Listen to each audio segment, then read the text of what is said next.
Yeah, the grass is undersown for the sheep, so it obviously limits you slightly in terms of what herbicides you can use, but that's the nature of the game. So, and we do, we grass to the edge of the strip, so it gives the sheep a chance to, nibble down the burden of, we're always fighting blackgrass and sterile brome is probably the two big ones fighting.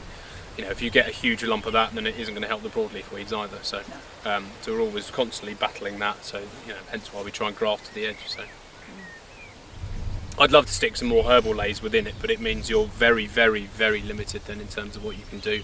And I'd undersowing a herbal lay, which doesn't need to be done properly because it's an expensive seed mix. So I'd rather do that in the autumn when I know it's got more of a chance. Okay. The mixes that we use for undersowing are relatively straightforward. We've got some GS4 mixes going into our new agreement, some herbal mixes, but they will be redone in the autumn because I know there's a better chance of establishment, and it's an expensive mix, so it needs to be done properly. So, but it's the toss-up between the two. So. Same as the flowers. Same as the flowers, yeah, exactly. It's an expensive thing to do. The seed's expensive, you've got to do it properly. So. Yeah, because for some chick food insects, it's that undersowing effect that is quite useful, particularly for sawflies, caterpillars. But yeah, that's always been difficult. Yeah. Some areas have it on We the haven't really down. restored the sawfly, No, to be honest. Not really. It's annoying. But, you can't have You win everything. some, you lose some. Yeah, you can't have everything, Charlie. Yeah. So this here is actually a 6 metre AB8. So this links two kind of two sort of proper chalk downlands. So you've got what we call Stoke Bottom there, and it links up with the Waterworks bank there, which is proper sort of chalk downland.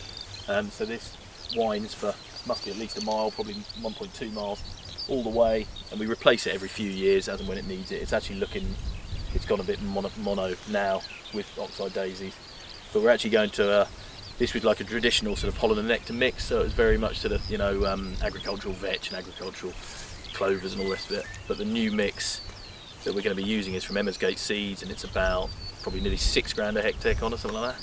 I mean, it's a huge amount of money. But how can you get that? You don't get that through Countryside Stewardship. You do FM2. Right. So because it will come under capital, there's lots of different ways to skin a cat, but you can get it. So you get the AB8 payment, which is 557 or 46 something it might be now, and then because we're now established, we can claim SP9 on top of that. So your threatened species will cover the AB8 area as well. So that's another 200 quid a hectare. For the real expensive seed, it'll obviously have to be signed off by a local advisor. If you can justify it, you can get it under FM2, which is effectively a capital grant to do it. But because we'll be doing it, because we're well established now, we can justify, not on every bit, we won't do on all the AB8 ground, but on some bits we can justify it, we can get it as FM2. So, and if it's staying for 5 years, then it will, So, but there's lots of different ways. Yeah, the SB9 on top of the AB8 does make it quite desirable. So, but then you've still got the cost each year of cut and collecting it. So, it's the sort of flip side to it. So.